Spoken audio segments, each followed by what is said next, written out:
আজকে আমরা খুব সহজভাবে আমাদের হাতে কাঁধ থেকে একদম হাতের নিচ পর্যন্ত কয়টি হাড় আছে এবং কোথায় আছে সেটি জানার চেষ্টা করব। এটিকে যদি আমরা বুকের মাঝখান ধরি, এটি হলো ডান পাশ আর এটি হলো বাম পাশ। বুকের মাঝখান থেকে আমাদের এই কাঁধ পর্যন্ত একটি হাড় গেছে, এটার নাম হলো ক্লাভিকল। ক্লাভিকল একটি ক্লাভিকল গিয়ে স্কাপুলায় মিলিত হয়েছে, যেটি আমাদের পিঠের দিকে কিছু প্লেটের মতো মনে হয়। এই স্কাপুলা হলো একটি। এই যে স্কাপুলা আমাদের এই যে কাঁধ পর্যন্ত চলে এসেছে, কাঁধের পরে আমাদের একটা লম্বা হাড় আছে, এটার নাম হলো হিউমেরাস। হিউমেরাস একটি।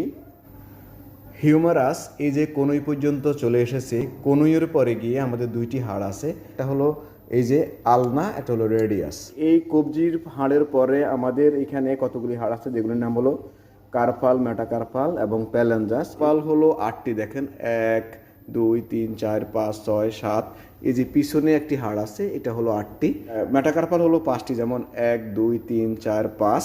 আর প্যালেঞ্জাস হলো আমাদের 14টি, যেমন 1 2 3 3 4 12। এবং বৃদ্ধ আঙ্গুলের আমাদের 2টি হাড় আছে, এটা এই যে এগুলিও আমাদের প্যালেঞ্জাস। সুতরাং প্যালেঞ্জাস হলো 14টি। ক্লাভিকল এবং স্কাপুলা এই দুইটি হাড়কে শোল্ডার গার্ড বলা হয়।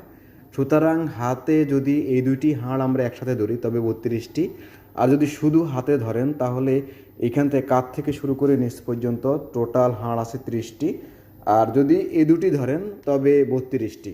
যদি শুধু হাত ধরেন তবে 30টি, আর দুই হাতে মিলে 60টি হাড় আছে।